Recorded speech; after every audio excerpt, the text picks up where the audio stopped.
nasa 4th chapter na po tayo.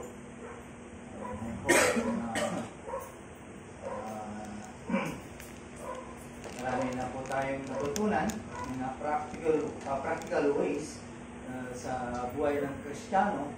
At the same time, may mga tawag nito, mga doktrina na natutunan din po natin. According to James, ay ito po yung nais po niya na makita ng mga Kristiyano sa kasalukuyan, hindi lamang sa kapanahonan niya, kundi tayo po din ay makinabang sa kanyang sulat regarding po sa mga Kristiyano during the time na merong persecution. Sa kabila ng mga ganong bagay ay still ang buhay Kristiyano ay dapat mananatili, no? Na tayo po ay nakatuon lamang kung saan ay ninanais po ng Diyos na sa kabila ng mga bagay o contradict sa mga buhay ng Kristiyano ay mananatili po tayo doon kung saan ay yun po yung kalooban po ng ating Diyos. Kaya muli po nating tingnan ang ating text from chapter 4, verse 1 hanggang verse 10. At ito po ay sa pamamagat na problema sa mga tao o sa mga Kristiyano. There are problems of worldly mindedness. Ito yung kahit nasa Kristiyano ka na, eh, nandun pa rin yung kaisipan na makamundo at hindi po ito maiwasan. No?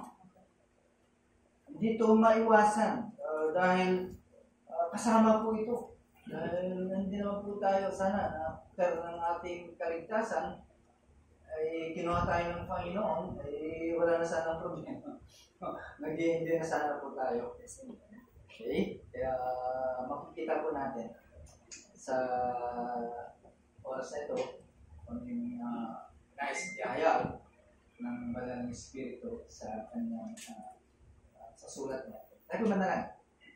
Salamat muli Diyos sa pagkakataon po ito. Kaya po humingi kami ng tulong ng Banal na Espiritu na siyang magbukas sa aming kaisipan, sa puso po namin na ang salita po o ang mensahe na aming mapapakinggan ay maging maliwanag po ito sa amin. Ito po ay seryosohin po namin sapagkat ito po ay nagmumula po sa inyo para sa amin, para sa pakinabang po namin, para sa buhay po namin, Diyos. Kaya lahat po ito ay aming pinagpapasalamat po sa inyo. Maraming salamat. Ito kami dalangin sa pangalan po ni Jesus. Amen.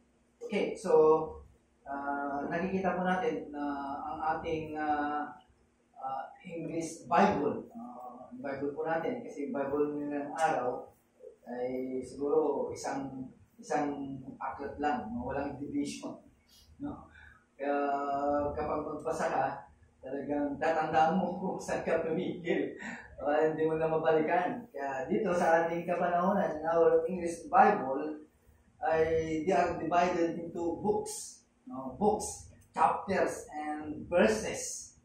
Bakit kaya? Is to facilitate the study para maayos ang pag-aaral. Katulad ng itong ASD ba ito? Yes. ASD, no? Talagang makukuha mo kaagad hanggang saan yung pag-aaralan mo at merong titulo na. Right? Kaya ganun na lang kadali. Kung gusto mo pang madali, tumingin ka na sa mga ibang reference para makuha po natin. So, ganun po siya sinulat. No? Kaya ganun pa man, dito sa James chapter 4 ay ganun siya. No? Ganun po siya ginawa. Yung content ng chapter, kaya tingnan po ninyo, yung content ng isang chapter ay mayroon pang karugtong sa another chapter. No? Ganun po siya. Pero maganda dahil dinivide para hindi na po tayo magulo. No? Lalo na po dito sa chapter 4, no? Kung saan ay pinapakita po dito na ang subject po dito ay ito yung tinatawag na earthly, sensual, devilish wisdom ay na-discuss po natin, no? From chapter 3 verse 15 going down. Kaya ito yung naging resulta. Kaya kapag meron ganito, ang nakikita po natin at we follow this, ay anong magiging resulta po nito? Okay? Magkakaroon ng kaguluhan. There is invading strife, no? Sa buhay ng mga Kristiyano. So it means there is confusion in every evil work. That's why James gives a practical application. Kaya dito sa chapter 4 ay nagbigay si James ng practical application para masawata. Because there is a havoc. No? Kapag ang Kristiyano ay namumuhay based doon sa worldly matters, ano mangyayari? Magkakaroon ng tinatawag na havoc rather than wisdom from above, magkakaroon ng magiging maayos. Right? So, dapat yung heavenly wisdom na ating pinag-aralan nung nakaraan ay dapat siya ang mag-dominate sa buhay ng Kristiyano. Yun ang dapat manguna sa buhay po ng mga Kristiyano. Di ba? Kasi ano ba ang purpose ng pagiging Kristiyano po natin kung hindi po natin aasamin po yun? Kaya dito, sa ating text, makikita po natin that there is a havoc. Mayroong gulo na mangyayari. Okay?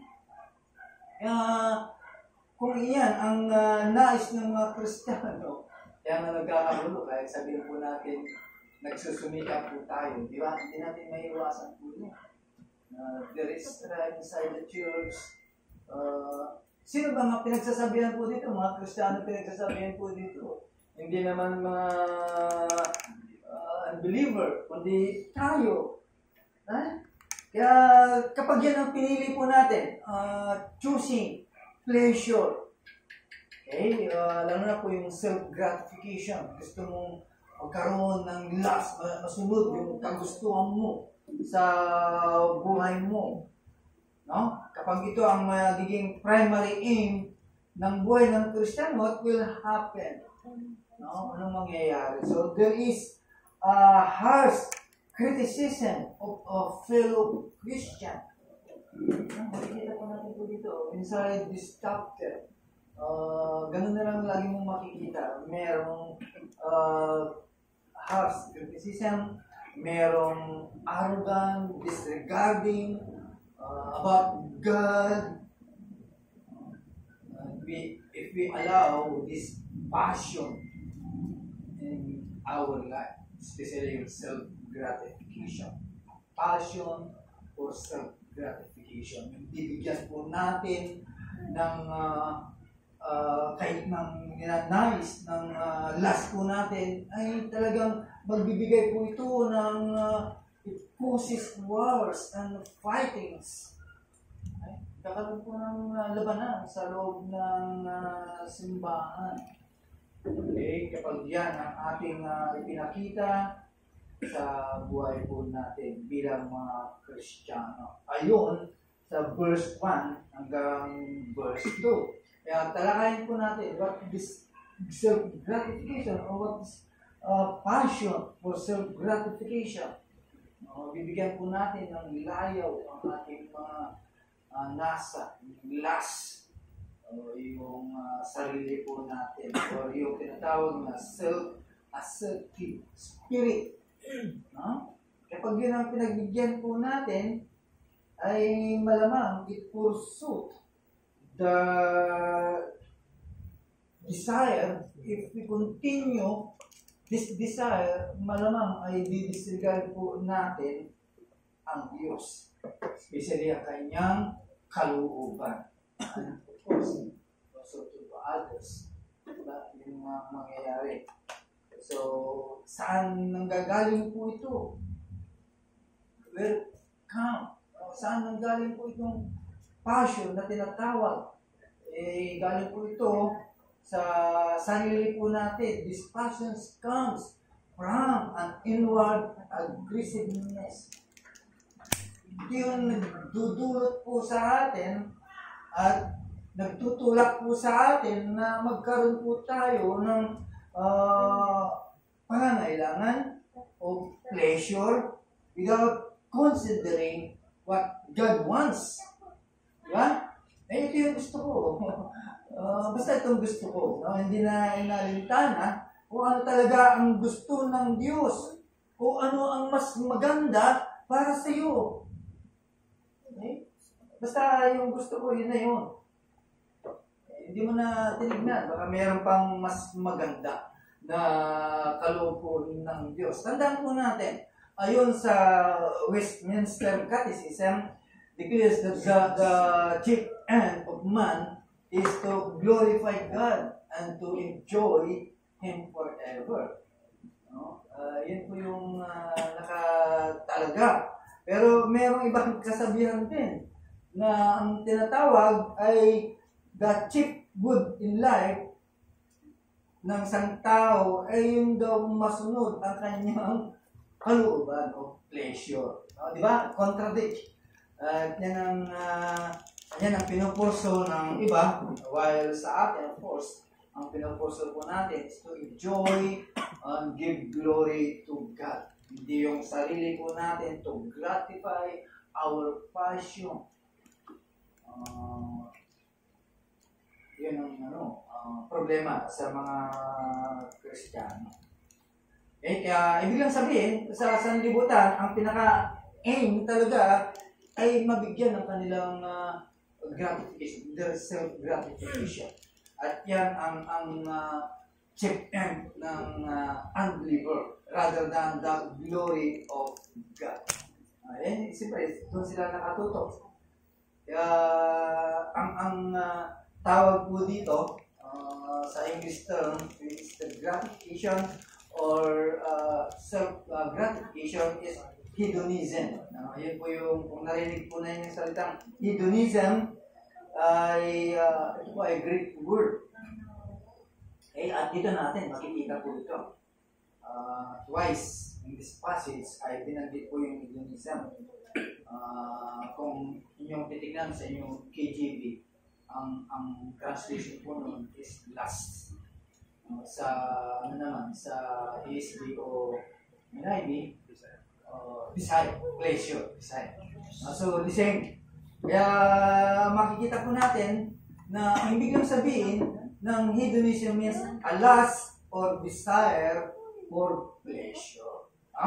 Yun po yung ibig sabihin po nun. That's why James asked a question. Saan ba nanggagaling? Saan ba nanggagaling ang away at gulo sa inyo? Pinagsasabi ko ng mga Kristiyano. It's a shame. Kristiyano, pero inside the church, there is fighting. There is wars inside the church. Di ba? Nakakaano po yun. Nakakahiya sa madlang people na tumitingin po sa simbahan. Tandaan po natin, people looking for something na madadaunan nila. Dahil sawa na rin po sila sa mga nakikita nila. Kaya tingnan po natin, bakit sinabi ni James, among you. Hindi lamang sa labas, kundi sa loob ng simbahan. Doon nanggagaling ang away. Pangalawa, they come from your lust. Gusto po natin. Nanggagaling po yun. So, dito ay makikita po natin na ibig sabihin ng hedonism or lust ay merong kadahilanan. Bakit nangyayari po ito? Ano ang magiging bunga nito? kapag yan ang pinairal po natin inside the church, ano ang magiging causes po nito? It causes fighting, wars, right? It makes your prayer ineffective. Hindi magiging effective po yan. Okay? Or it repulsive to God. Okay? Kaya, in the following verse, it needs to repent. Kailangan, it demands repentance. Right? Kaya, ang isang tao na hedonistic person believes, no, ito, tingnan po natin, or any inside the society, no, kapag ang tao ay nasa kanya yung tinatawag na hedonistic, naniniwala po siya na ang kanyang desire o pleasure o self-gratification, ito yung pinaka-ultimate na bagay na kanyang tinitignan. It gratifies himself. Nakala niya, ito na yung pinaka-sapat para sa kanya. Kaya ang mga taong to, na kapag meron ito, they are willing to do. Gagawin po yan, kahit ano ang mangyayari, just to achieve their desire. Di ba? Nangyayari po yan. Yan, pumapatay nga. Kaya mayroon makamtan yung kanyang minanas. Makikita po natin sa mga businesses. Para lang makapag, mangyari gusto niya, they kill people. Para atim ang kanyang ninanais. So, pag ganyan, ang isip ng Kristiyano man o sino man na tao, they are not considering about God. Wala na sa kanila ang Diyos. Okay? Hindi na nila inaalintana na merong Diyos. Kaya napakahalaga po ito. Okay? Sa mga Kristiyano, when James spoke about peace, no? Napakahalaga po ito na huwag nating babaliwalain. Okay? Kaya ito ay mensahe po sa atin. Ito po ay, pag ito ay nangyari sa buhay po natin, tandaan po natin, it is a complete disregard of God's laws. It is a sin against our Lord. Okay? Kasi kapag pinili mo yung pleasure rather than God, okay, para lang masatisfy yung desire mo, against sa Diyos po yun. At yan ay magbibigay sa'yo going anywhere. No? Hindi mo napapansin yung pagiging Kristiyano mo. Gusto mo, mangyari yung gusto mo. No? I-recant mo na yung pagiging Kristiyano mo. Okay? Kaya iwasan po natin na dapat hindi mangyari po ito po sa atin. Because if these things happen to you, you are capable to do this. No? Lalayo ang tao sa Diyos. Okay?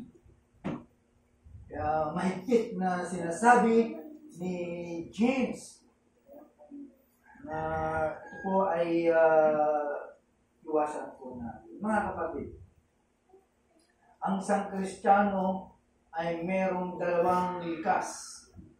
Do you believe that? Meron tayong dalawang likas na tinatawag. Ang ibig lang sabihin po nun, there is a spiritual nature.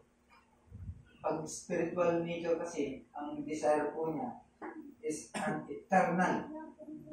Kaya ang desire po natin is eternal. Okay?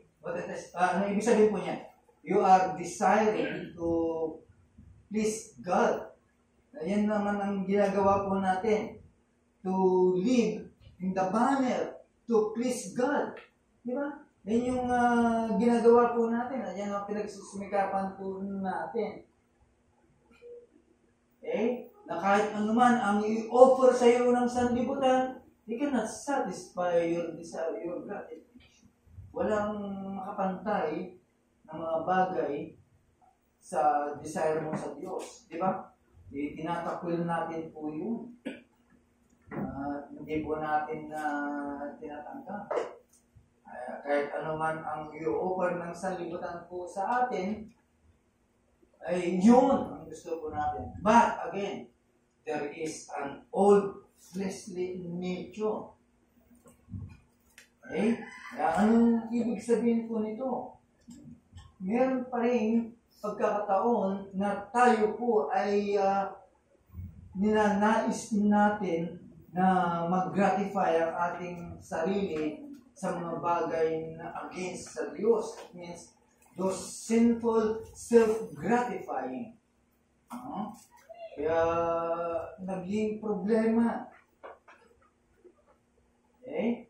Na ibig lang sabihin, hindi nagiging kontento ang taong ito kundi niya mahangad ang sanlibutan. Okay? Kaya tandaan po natin, kapag ang isang Kristiyano at ibinigay niya ang kanyang sarili to desire of the flesh, nagiging conflict po ito. Tandaan mo, conflict po ito sa iyong buhay. Hindi lamang sa iyong buhay, kundi conflict din sa iba. Kaya doon nagkakaroon ng away, laban sa bawat isa. Kapag yun ang ating tinignan. Kaya hindi natin maiiwasan po yun. No? So, mamaya, tingnan po natin kung ano po ang magiging solution po nito. Okay? Kasi hindi natin iniintindi yung mga bagay na yun. Nakala natin ay nakaya natin. Yung pala na-trap po natin. Tandaan po natin, kaway ay hindi ka dadalhin sa malaki kaagad na pagtawid. I mean, hindi ka niya dadalhin na makikita mo, hindi pwede. Dadalhin ka muna sa maliliit. Na akala mo ay hindi importante. Right? Kapag nasilo ka doon, saan ka pupunta? Doon na sa malaki. Di ba? Ganun ang style. Ganun kaya nga kanig, kaya nga mauutak ang kaway po sa atin. Galing po siya. Kaya akala naman ng Kristiyano na hindi pinapansin dahil maliit lang naman, kaya na-compromise siya. And then lately, naalaman niya ay bitterness siya. Ay, ganun. Ganun ang kaway po natin. Kaya tingnan po natin. Baka mamaya magtrap po tayo dito. Bakit kasi sinabi pa ni James, mga Kristiyano na mga nagbabasa nito. No? Kaya hindi totoo yung mga sinasabi ng iba na hindi Kristiyano na ako, ibig sabihin, hindi na ako magkakasala. Kaya dumarating yung mga bagay na akala ko ba ganyan ka, of course, hindi na pag-aralan. Maaaring hindi niya nakita yung mga verses na nagpapatungkol sa kanya. Kaya napabayaan ang kanyang buhay Kristiyano at bumagsak po yan. Lately, nalaman niya na siya po ay bitin na po siya ng kaaway. Kaya ganun ang nangyayari sa loob ng simbahan. With sakala po natin, regular na siyang umate, pero ganun po ang nangyayari sa kanya. Eh, bakit mga binanggit pa ito? Like in verse 2, you lust, and have not, you kill, and desire to have, cannot obtain. You fight and war that you have not because you ask not. Okay? So, ano yung ibig sabihin ng mga bagay ito? Ano ang ibig sabihin? In terms of a self-gratification. Kasi pag nagsabi po tayo, we ignore the rules of God in our lives. Kaya ang nangyari, self-gratification instead of Christ. Sarili mo na ang pinagbibigyan mo. Yourself instead of Christ. Okay? kakalimutan mo lahat. I-ignore mo na ang ibig sabihin. Okay? So, bakit nangyayari po ito? Bakit nangyayari ito sa isang Kristiyano? Anong sagot? You have not because you ask not. Ang material ba ang hinihingi po dito? Or something na ito po ay magbigay po sa atin para maintindihan po natin. Okay? Of course, the answer is you have not because you ask not. Siyempre, pag di ka humingi sa Diyos, ang hihingin mo is to a power to overcome the flesh. Yan ang hihingin po natin. Okay? Yan ang dapat hihingin po natin. Not the flesh will overcome you. Ito ang nangyayari, mga kapatid. No? Akala nila, kaya niyang pigilin. Kaya niyang hadaman. Hindi, ayaw man lang humingi ng tulong coming from above. Okay? Ayaw niyang dumepende sa Diyos. Kaya sarili niya ang kanyang pinapahirap. Ayun ang nangyayari. Okay? Tandaan po natin, self-gratification makes prayer ineffective. Verse 3, nandun po doon. Ano sabi po doon? You ask and receive not, because you ask amiss that you may consume it upon your lust. Okay? Kapag mayroon ka nito, mayroon tayo nito, it affects your prayer.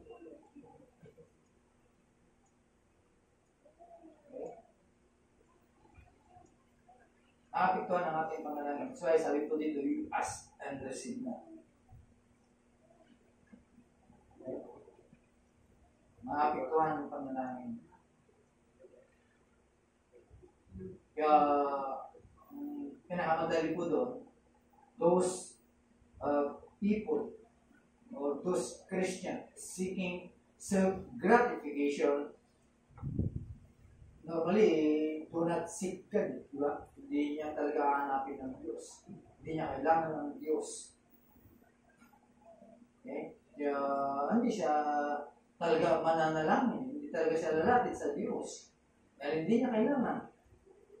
Okay? Kaya ang maging pangalawang dahilan ay hindi na talaga sasagutin ang panalangin. Walang darating na kasagutan sa panalangin because you ask something wrong. Came with wrong. No? Yung maaaring yung motibo mo or maybe self-intent. Sarili mo lang. Okay? Humihingi ka because gusto mo lang masatisfy yung lust or yung mag-gratify yung self-gratification mo. Kaya ka nananalangin. So, paano sasagutin ng Diyos po yan? Tandaan po natin, God does not answer this kind of prayer. Hindi niya sasagutin po yan. Okay? O wala tayong matatanggap.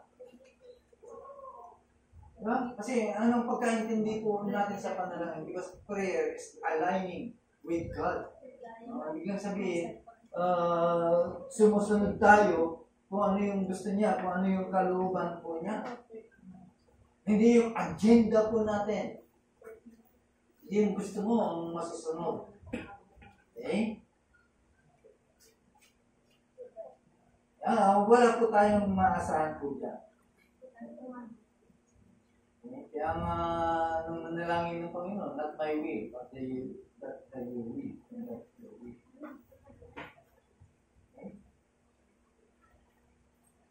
Why? Because prayer moves us away from ourselves and desire. Yan yung dapat ang makita ko natin. prayer, no, ay it is toward God and His will. Kaya walang natatanggap ang mga panalangin ng mga taong ito. Wala silang maasahan na kasagutan sa kanilang panalangin. Okay. Self-gratification, it is detestable to God. Kontras sa Diyos. Repugna to God. Pinag-usapan po natin, self-gratification means hedonism or lust. Okay? Kaya nga, ang sabi po ng verse, hanggang verse 6, you adulterers and adulteresses,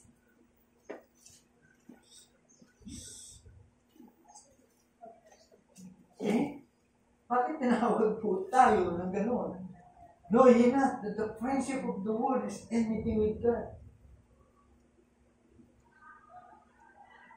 Bakit ginamit ni James? This is a very strong language to describe kung ano ang tinatawag na self-gratification.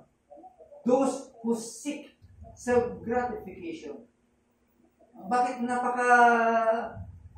strong ang pagkabanggit po dito? Ano ang ibig sabihin po dito ni James? Bakit sinabihan pa niya yung mga Kristiyano during the time that they are adulterers and adulteresses?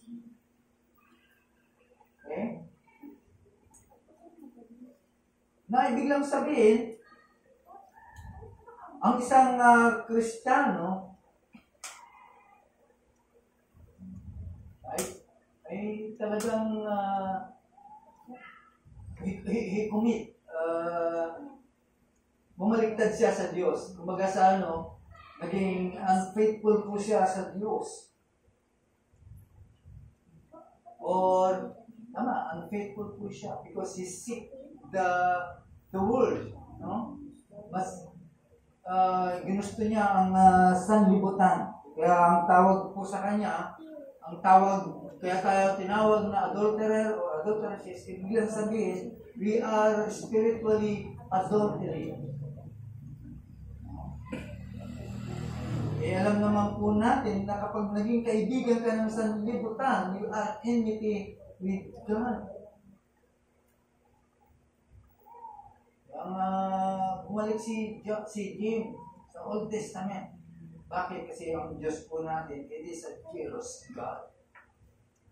Kaya kapag ang Kristiyano bumaling sa sanlibutan, you are spiritually adultery. No? Dahil ang Diyos po natin ay talagang mapanibuging Diyos po yan. Imagine, no? Ang anak po niya ay bumaling. Hindi na nagbigay ng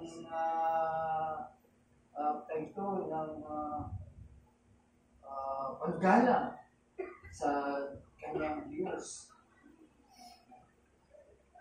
Iniwanan niya ang kanyang buhay, Kristiyano, at nabaling po siya sa sanlibutan. Tandaan po natin mga kapatid, Christians are considered a bride of Christ. Tapos, babaling po tayo sa iba. Okay? Tapos magiging kaibigan po tayo ng sanlibutan. Magiging unfaithfulness. Kaya we are committed as spiritual adultery. Yun ang kaya tayo tinawag mo. Okay? Kaya sino man ang naging kaibigan ng sanlibutan ay kaaway ng Diyos. Okay?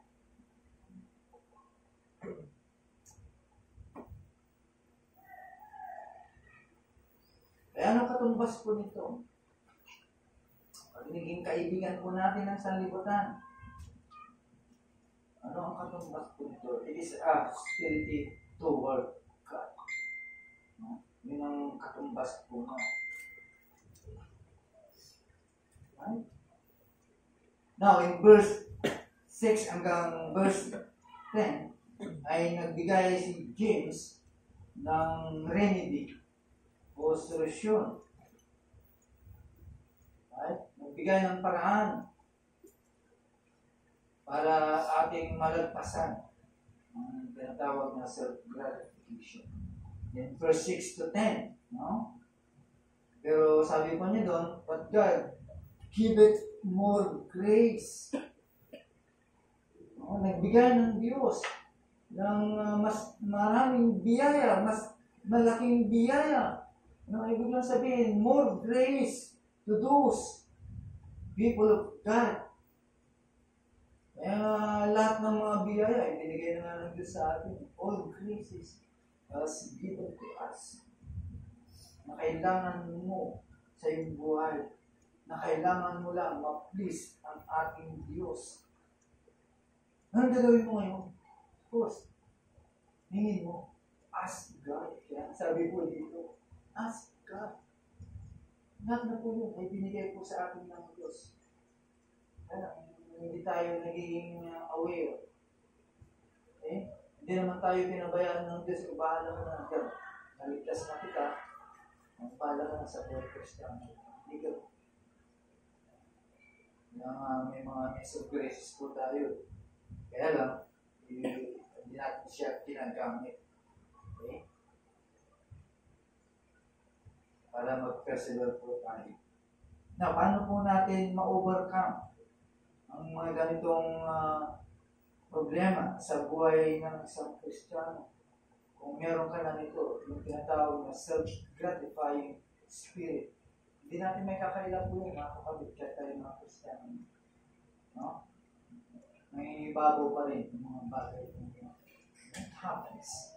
At hindi sasabihin po ni James kung hindi po ito mawawala po sa atin. So ano ang magiging kasagutan ko nito? Humility. Magpakumbaba. Bakit? Humility is the ability not to compare yourselves to others.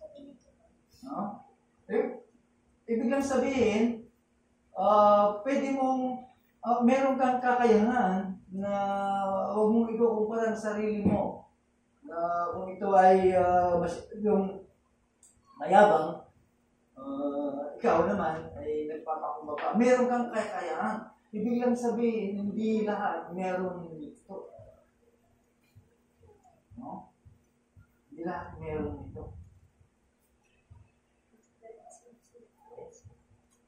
Kasi may mga proud eh. So, humility ang unang solusyon. Kaya nga sabi ng verse 10, humble yourselves in the sight of the Lord, and He shall lift you up. Diba? Kaya tumingin ka, huwag kang titingin sa sarili mo. If you look to inward ourselves, ibig lang sabihin, we become selfish. No? Kapag tumingin ka sa sarili mo, nagiging selfish ka. Pero kapag tumingin ka sa Diyos, outward, not inward. Kasi pag inward kasi, eh talagang sarili mo yun. Okay?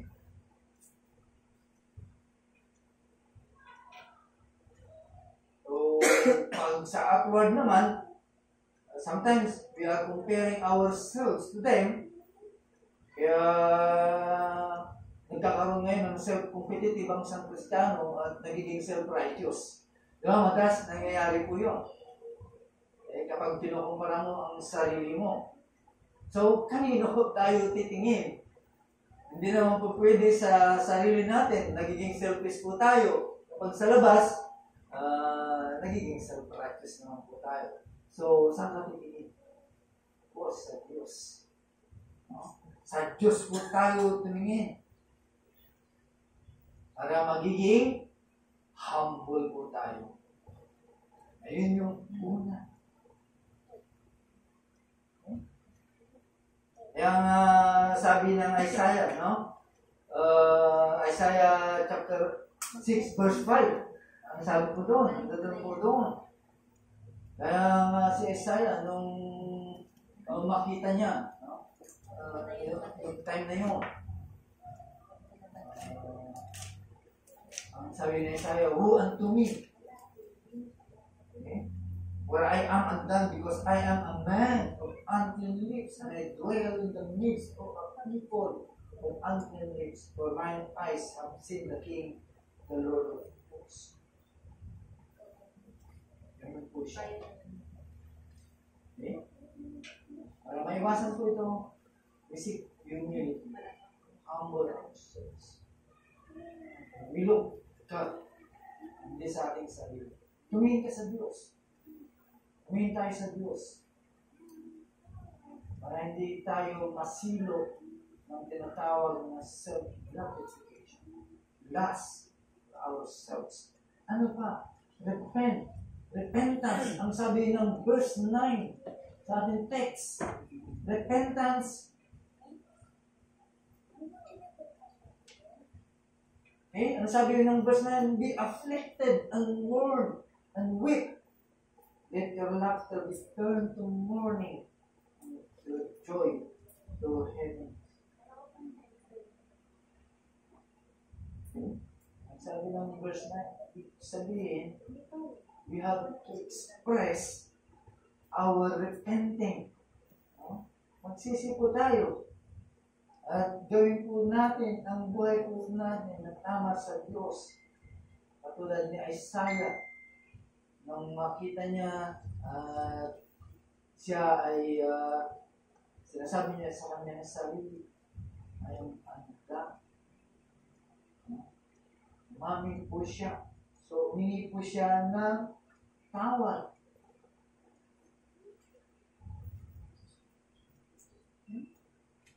So, it means repent and change. Ano ang babaguhin po natin? Bakit natin babaguhin? Because, tandaan po natin, self-gratification, it is a spiritual adultery against our Lord. Okay? So, anong gagawin po natin bilang mga Kristiyano is to submit to God. Okay? Submit ourselves before God, therefore to God. Ano ang ibig sabihin po nito? Para sa atin. Para maiwasan po natin ang mga bagay po ito. Okay? Paano yun? Paano tayo magsasubmit sa Diyos? Ibig lang sabihin, give up mo yung karapatan mo. Give up your rights. Okay? At ibigay po natin yung karapatan ng Diyos na siyang sa pamamagitan ni Kristo na siyang tumubos sa iyo. Ibig lang sabihin, we give up our rights at magbigay po tayo sa kanyang lordship. Magbigay po natin yung pagiging lordship ni Christ sa buhay po natin. Okay? So doon pa lang, sa tatlong bagay na yun, makakayos na po tayo sa ating problema sa loob ng simbahan. That's why there is war and fighting. No? So after that, kaya mo na. Hindi pa. Of course, we have to resist the devil. Kailangan po natin i-resist ang kalaban. At yan ay sinasabi ng Biblia. And we will flee from him. I-resist po natin ang tinatawag na hedonism o self-gratification. Okay? At yan ay kontra sa Diyos. So, anong gagawin po natin? Ask God to help us na hindi tayo magkaroon nito. Okay? ask God na tulungan po tayo na hindi tayo masilo sa kasalanan po ito. And then, humble yourself to God. Okay? Humble yourself to God. Para lalo kang magpatuloy, lalo kang tumingin sa Diyos, lalo kang manahan sa Diyos.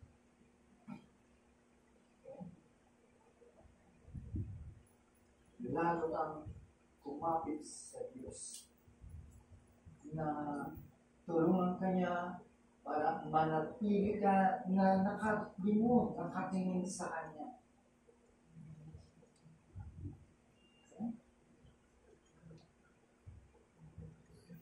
And the next, ito kasi yung sinabi po niya para malabanan po natin mga to.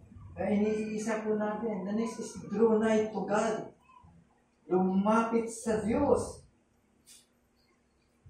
Draw nigh to God and He will draw nigh to you. Okay? May pagkakaiba ng submitting to God and drawing nigh to God. Yung submitting kasi, it is completely surrendering our rights to God. Yan ang submitting. Kapag ikaw ay nagpapasubmit, ibig lang sabihin, lahat ng bagay ay isinusuko mo sa Diyos at hayaan mo ang Diyos. Right? Yun yung submission. Pero yung draw nigh, it builds our personal relationship with God. O para sa ating Panginoon. Ibig lang sabihin, meron tayong relasyon na naka-reserve sa atin na anytime we can come. Diba? Merong isang relasyon na kung saan ito yung klase na dapat makita po natin. Right? Na dapat mag-develop po sa atin. Na dapat na-settle po sa atin. Ano yun? Dapat po natin i-settle po sa atin. Para yung relasyon po yun ay lalo pang magiging intimate relationship. Sabi po ng verse 8, cleanse your hands and purify your heart. Hindi naman tayo makakalapit sa Diyos kapag meron ganito. Makukonsensya po tayo. Diba?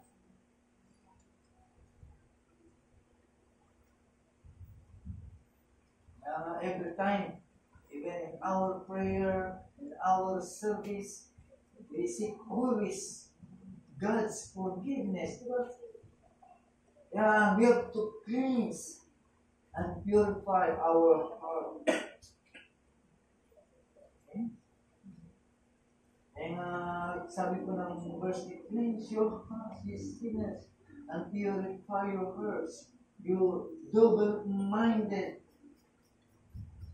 Anong ibig sabihin po nito? Elaborate cleansing our hands, it deals with our actions.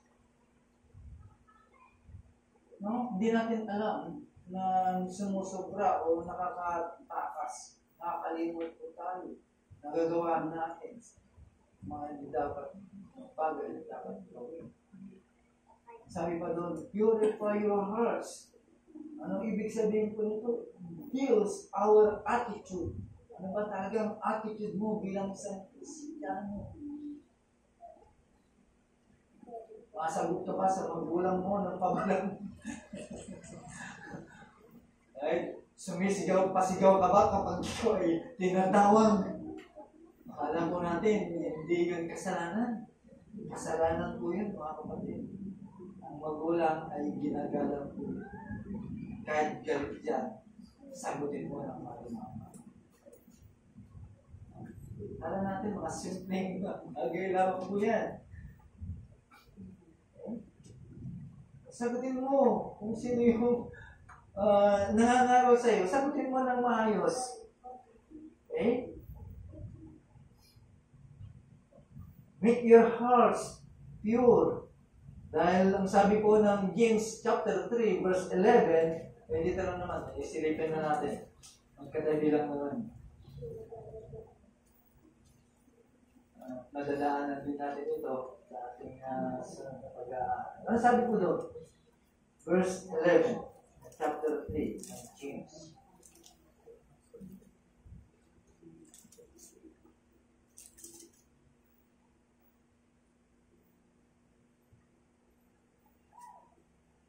Thus, a spring or forth from the same opening, both fresh and salt water.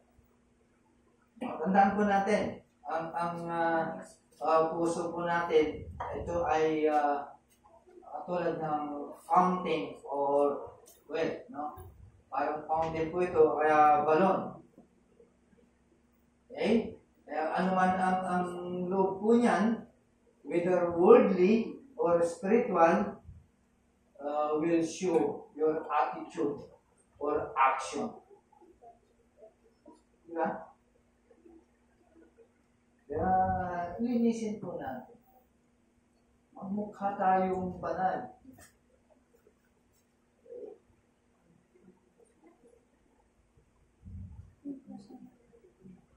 Now, ano magiging resulta po nito? Verse 10. Andun po yun. Ano magiging resulta po nito? Meron parang magpakinabang sa mga bagay nito.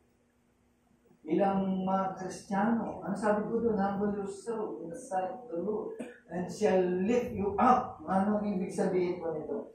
Andaan po natin, when we submit ourselves to God and draw nigh unto Him with clean hands and heart, God hears your prayer. Okay? Of course, wala na yung mga bagay na yun sa puso po natin. Ang tendency po na hindi lamang tayo po ay papakinggan ang panalangin, kundi of course, your desire, our desire is to give glory to God. So, ano mangyayari? He answers your prayer. Hindi lamang po yun. He will lift you up. Baka itaas ka. Ay, hindi ibig sabihin po nun. No? Alam naman po natin na ang mga Kristiyano ay talaga namang pinagpapala po yan. Right? Ikit na pinagpala sa mga iba. No? Kung compare natin yung pagpapala sa kanilang worldly blessings, sa mga spiritual blessings, wala pa sa kalingkingan. Diba? Kung susukatin po natin, hindi rin makakapantay. Advance ka. Pero bakit dito? No? Sa mga Kristiyano na sumunod at in-apply yung mga bagay para mapigilan ang kasalanan pong ito, ang sabi po dito, He will lift you up. Okay? Hindi lang sabihin, tandaan po natin, pagpapalain ka sa buhay na ito. Okay? Ito naman nagpapala po tayo. God will bless you in this present life and the future life. Okay? Huwag natin babalangin wala. Akala natin, simpleng bagay lamang po.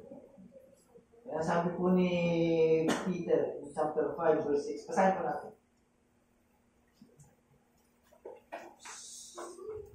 Memory verse naman po.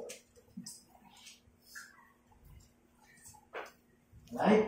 Humble yourselves, therefore, under the mighty hand of God, that may exalt you in due. Ang po yan. Ang po yan. Ang Biblia, isa sa pangako na sinusundan po natin. Pag sinusunod po natin, hindi natin maisip na bumalo sa sanlibutan. Okay? So, in our conclusion, tandaan mo, ikaw na nanonood sa service na ito online, ikaw na isang makasalanan, magpakumbaba ka sa sarili at lumapit ka sa krus ng Kristo para matanggap mo ang kapatawaran ng kasalanan. Makamtan mo ang kaligtasan na pinapangako ng Biblia. Ikaw naman na isang Kristiyano, matagal ng Kristiyano, bagong Kristiyano pa, examine your heart. Check mo.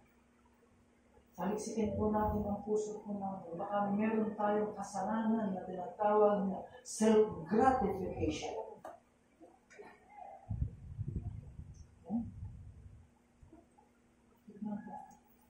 Hindi po natin napapansin.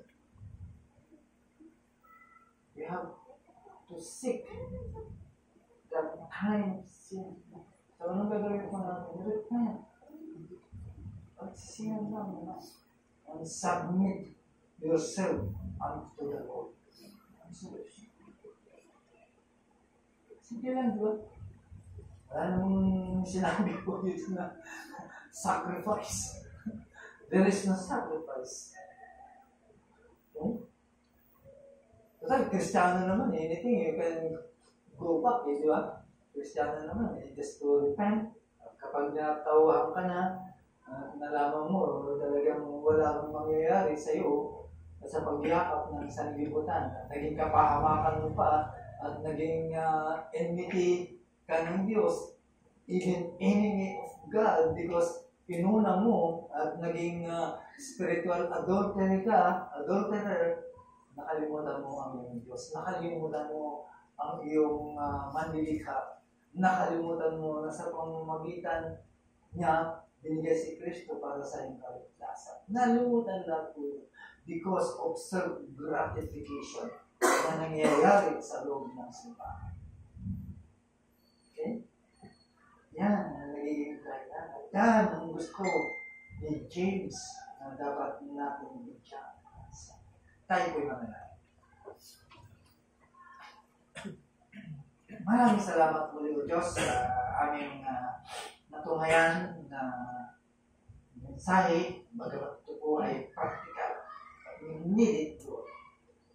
Kailangan ko namin po ito sapagkat nakasalalay din po dito ang aming buhay bilang mga Kristiyano. Kaya salamat sa paalala ng mga mensahe na dapat po natin bigyan ng pansin na minsan ay nakakalimot po ng Diyos. Salamat po sa biyaya ng iyong salita. Maraming salamat muli sa hapon po ito sa mga kapatid na nandito po Diyos na naging kasama po na nagbigay po ito sa amin ng kagalakan na makita po bawat isa. Kami po ay sama-sama na nananalangin, sama-sama makikinig at sama-sama nagbibigay ng pagpulit po sa inyo. Maraming po ninyo yung mga pamidalayan sa Panginoon Jesus.